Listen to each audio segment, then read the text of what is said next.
मामाय इखि जायगाया थोगोन ना बनो थोयो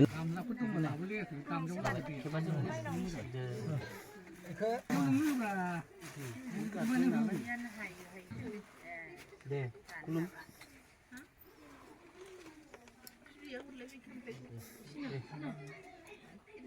गथ'नाय बेनो इखोनाय